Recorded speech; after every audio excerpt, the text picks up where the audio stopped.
Oi, gente! Hoje eu vim falar para vocês sobre a conquista das plantas no ambiente terrestre. E para começar a falar sobre esse assunto, nada mais do que a gente falar sobre os descendentes das plantas. Vocês sabem quem são os descendentes das plantas? Nada mais, nada menos do que as algas. E quais algas são os descendentes das plantas? As clorófitas, que elas são algas verdes. E elas são consideradas os descendentes das plantas. E as plantas, elas são o reino plant ou metáfita, ele é monofilético, certo? E por isso a gente tem como o descendente as algas verdes, que são as clorófitas. E pra gente falar um pouquinho sobre a conquista das plantas no ambiente terrestre, a gente pode falar um pouquinho sobre as modificações que acontecem nas plantas para elas conseguirem conquistar o ambiente terrestre. Como, por exemplo, a epiderme. Porque pensem comigo, as algas no ambiente marinho, elas vão ter água sempre, sabe? Tipo, a todo momento. Já as plantas no ambiente terrestre, elas não têm água a todo momento. Então, elas têm que arrumar uma forma de armazenar essa água e de proteger a planta da transpiração, do calor excessivo e da perda de água excessiva. Como tática para armazenamento de água, as plantas elas têm a epiderme, que ela vai formar uma cutícula e vai proteger a planta de possíveis excessos de perda de água, né? Aí, como consequência disso, vão ter algumas células que são responsáveis pelo armazenamento de água e pelo impedimento de saída de água, como, por exemplo, os estômatos, que eles são órgãos que eles se abrem e fecham para controlar a saída de água da planta. Aí a parte de dentro do estômato, ela é chamada de ostilo, e a parte interna é chamada de célula guarda, e a parte externa é chamada de célula acessória. E junto elas vão formar o estômato, que ele vai abrir quando ele precisa liberar água e ele vai fechar quando ele precisa liberar água, quando ele não precisar mais liberar água, certo? Também tem outras adaptações na epiderme, que elas vão fazer com que as plantas consigam ter uma maior sobrevivência no ambiente terrestre, como, por exemplo, os espinhos, alguns pelos, outras adaptações das plantas, como, por exemplo, as flores, porque sem as flores a gente não vai ter a polinização e não vai ter a dispersão e a dispersão do pólen para a gente ter novos indivíduos. A gente também tem uma adaptação que a planta faz assim, ela precisa se proteger da radiação, e para se proteger da radiação ela usa os carotenoides. O que eles vão fazer? Eles vão fazer com que a planta ela não receba radiação de forma em que ela entre na célula da planta, na célula vegetal, porque se ela entrar na célula vegetal, vai desnaturar a proteína do material genético e vai acabar gerando mutações nas plantas. Então, por isso que a gente tem a fotoproteção, que é feita pelos carotenoides.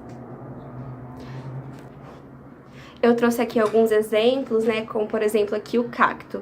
Ele tem vários espinhos aqui para proteção, né, e ele é uma planta suculenta. Ele vai viver em condições extremas de calor. Então ele vai ser uma planta suculenta para justamente armazenar água, certo?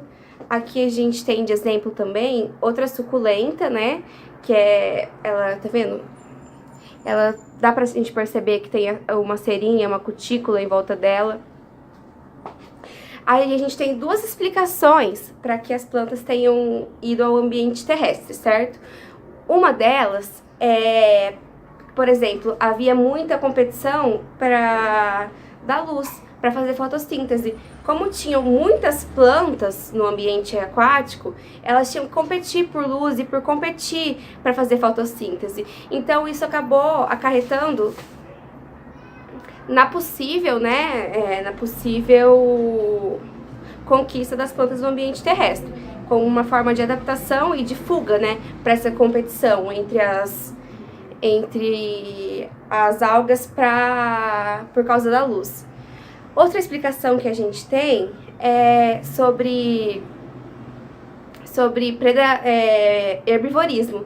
Porque, assim, uma grande quantidade de plantas vai acabar chamando predadores, certo? Tipo tartarugas, moluscos, quinidárias e entre outras. Vai acabar chamando a atenção desses predadores e, consequentemente, vai acabar danificando e até matando as algas. Então, como forma de proteção desse predadorismo, dessa competição entre elas, acarretou também como um fator que possa ter causado a conquista das plantas no ambiente terrestre. E agora a minha amiga Daniele vai apresentar duas hipóteses que possam apresentar para vocês o porquê da conquista do ambiente terrestre. Oi, gente. Então, como a Maria disse, eu vim aqui para falar mais algumas coisinhas. Então, eu vou deixar aqui duas hipóteses. Essas hipóteses, elas irão ajudar a gente a compreender essa transição do ambiente aquático para o terrestre. Então, nessas duas hipóteses, ela vai explicar o porquê dessa descendência ela ser mais evidente nos grupos de algas verdes do que nos grupos de algas pardas. Porque os dois grupos apresentam as mesmas características que é comum nas plantas. Então, na primeira hipótese, que é o grupo das algas verdes, as clorófitas, a gente vai ter como principal pigmento a clorofila A e a B, que também é encontrado nas plantas atuais. E que nas plantas, essa clorofila ela participa do processo de fotossíntese.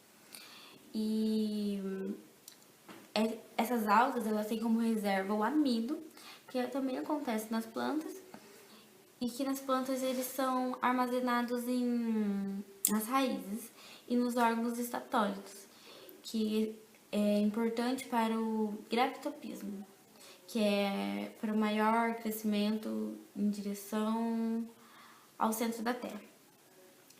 E um outro fator que é importante é as substâncias que tem na parede celular. Essas substâncias elas são a celulose, a hemicelulose e a pectina, e que são presentes nas algas e que também formam grande parte da parede celular das plantas. E existe um tipo de divisão nuclear celular nos vegetais, que é a divisão por pectina.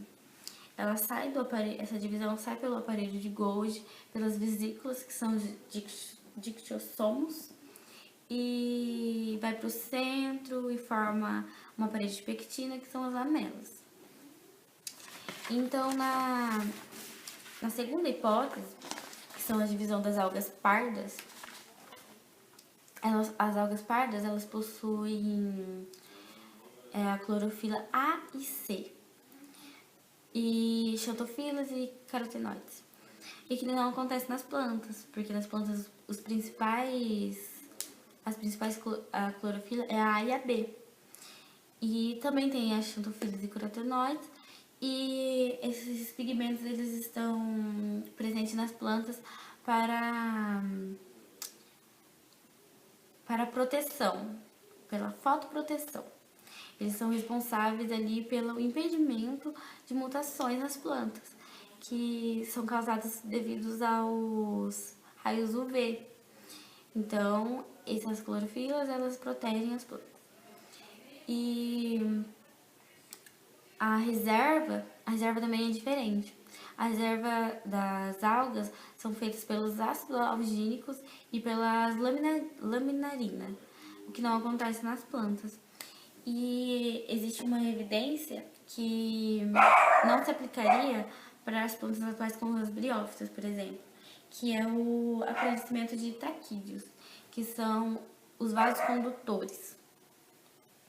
E também existe uma outra característica, que é a anatomia, porque varia muito com cada espécie, né? Então, varia com os táxons e também nas algas existe muita plasticidade e complexidade. Por isso, então, é uma outra evidência. Então, esse foi o vídeo. Espero que vocês tenham entendido. Se vocês gostou, deixem um like e se inscreva no nosso canal. E até mais. Obrigada!